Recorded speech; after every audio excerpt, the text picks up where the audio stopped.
Hello and welcome back to another Rush Duel Links video. Today we want to talk about some leaks because we did get some brand new skills leaked for Rush, those being a Luke skill, an Assana skill and a Roman skill. This basically implies that the next Super Mini box is going to have cards for Luke, Assana and Roman, and since Super Minis only have 20 cards, that means probably not going to get much in there.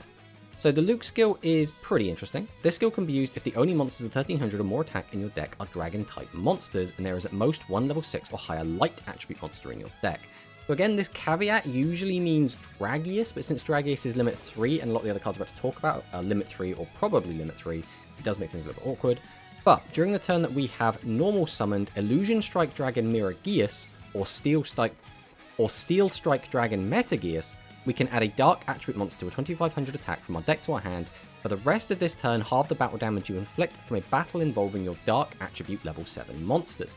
So first things first, obviously this implies we're going to be getting Illusion Strike Dragon Miragius in the next Super Mini, which is very exciting. This is one of Luke's more iconic boss monsters. Its effect is okay, so we can send one level 7 or higher dragon monster from our hand to the graveyard, up to 2 face-up level 7 or lower, so that means it doesn't work on level 8, so it won't work on Blue Eyes or a lot of the Yami Ruler type cards, and obviously won't work on Maximums, but they lose 1500 attack until the end of this turn. Then, if this card destroyed a monster by battle, it can make a second attack on a monster during that battle phase. Now obviously, if we've used our skill to basically give us the Dark Attribute 2500 to be the discard for this card's effect, that does mean that damage is going to be halved, which isn't the best thing in the world, but it's still not bad. Steel Strike Dragon Metagius as well is another Dark 2500 dragon and does have the same requirements, so we can basically search one or t'other. This also does imply that Illusion Strike Dragon Miragius might not be limit 3, because it'd be a bit strange to make you have like 2 copies of Metagius, 1 copy of Miragius in your deck in order to make this deck work, but I suppose it is Konami, so they could just do that. But all in all, this Luke skill seems okay. I think my main issue of this skill is it's not unfair enough. I don't think this skill is suddenly going to make dragons really strong. I really think we need a meta shakeup because the Machine Cyburst meta has been getting a bit stale.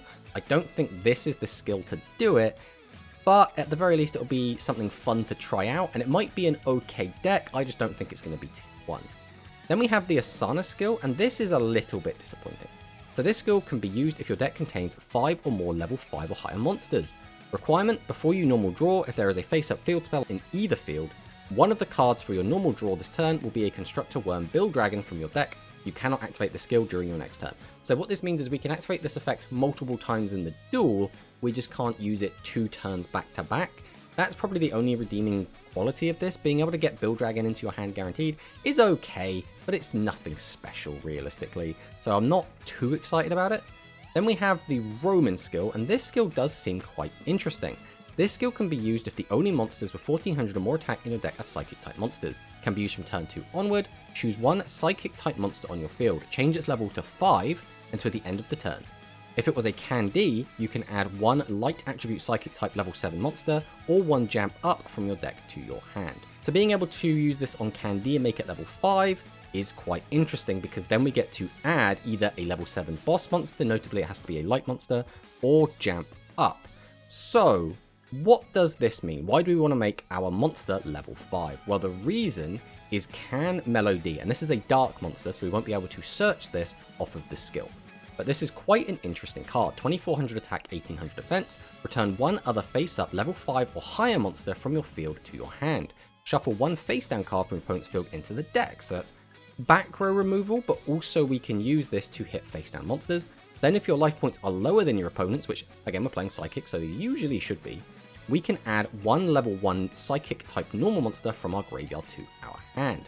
So that means if we manage to get a Can Melody onto the field, and we do have a Candy on our field, we can then get another Candy from our graveyard back to our hand, which is pretty cool. We then get to search either a Jump Up or a boss monster immediately. So it's basically like a +2, which is actually pretty strong. Getting a free +2 is really good, on top of the fact we do get to shuffle back one of our opponent's face-down cards back into their deck, which is very strong. Can Melody did see a decent amount of play. I think this is probably the Can monster that did see the most play out of all of the bosses. and this card typically saw play in decks like Thunderbolt and some very niche psychic strategies. But the way this was played in the physical game would be that we would use 2 copies of Can Melody, return 1 to our hand to hit one of our opponent's back row, and then basically tribute out another one and use that effect to put the first one back in our hand, and basically try and loop them as much as we can by plussing as much as we possibly could, and then deal with all of our opponent's cards and try and hit 2, maybe even 3 of their back row or face down monsters, which was reasonably strong in the physical game. So Can Melody, actually quite a strong card. And again, because this skill does make a monster level 5, the only reason Psychics would want level 5s is again for Can Melody, which does heavily imply that Can Melody will also be in the Super Mini. But that's not all. We also have some more things added, such as Rush Duel Fusions. So this is interesting. So these are just IDs, so this doesn't necessarily mean anything, but we are starting to get to the point where we do think that fusions are going to be introduced into Duel Links, just because narratively we're getting to that point in the story, and also mechanically we're starting to catch up to that point in the game and the release schedule of the physical game. So basically, fusions are quite interesting in Rush. We're not going to go into them too much, but we are going to kind of touch on the subject. Basically, we do have these other types, and Galaxy is included here, but I think they just did this because it's the only other type in the game that won't be in the game at this point. I don't think this necessarily means that we're going to be getting Galaxy type anytime soon, but Cyborgs are quite an interesting type. We show an example of a cyborg monster. We have Metarion Ashura Star. This is a cyborg fusion effect monster. Basically, the cyborg fusion monsters are all made using 2 normal monsters, which is always the imaginary actor, and then a specific normal monster of a certain type. And all of them have an effect which gets better when you're playing against the same type as the card used for the fusion. So for example here, this uses Sword Dancer. Sword Dancer is a warrior, which means one of its multi-choice effects is 1 face-up cyborg type monster on your field gains attack equal to the total attack of all face-up warrior monsters on your opponent's field until the end of this turn.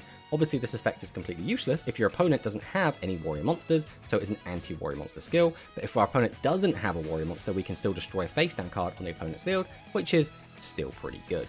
So this is kind of an example. A lot of the fusion monsters in Rush do have these extra types, such as Cyborg. There are some others, such as Magical Knight or High Dragon, but basically a lot of the fusions, but not all of them, do have different types. And also note that the Metarion cards also get hurt by this as well, because for example, this card gains attack equal to the total attack of all face-up warrior type monsters, but if we take a look at one of the warrior fusion monsters, it's no longer a warrior, it's a celestial warrior, which means it won't gain the power boost from something like Yamaterasu the Divine Ruler. And this is another fusion monster that we might see quite early, as it is one of the main characters' fusion monsters, that being Gavin. So the last thing we want to touch on is that every year around September time, we do get a new world brought into Duel Links. Up until this point, we've had a brand new world for basically each season. We had the Dark-Sided Dimensions world put in for the movie, and we've most recently had Seven's world. So that means we do have another world coming up, and because Galaxy has been put into the game files here, some people are speculating that we might get Go Rush. I personally think it's too early for Go Rush. I think it's not impossible Konami could put Go Rush in. I don't really want them to, not yet, because I think it would be a very watered down version of Go Rush, and early Go Rush as well was not the greatest time for new card releases, but it is a possibility of something they could do. We've also seen some other theories going around, saying I would like to see filler worlds introduced, such as the Waking the Dragons arc, which was a filler arc back in Duel Monsters, or something like the manga world, because that would also introduce the manga specific characters into the game. But realistically, I don't think this is going to be Go Rush. I think this is either going to be a skip, or they're going to surprise us by giving us some more interesting worlds, such as a filler world or something else. But that's it for the video. Thanks for watching, and I'll see you next time.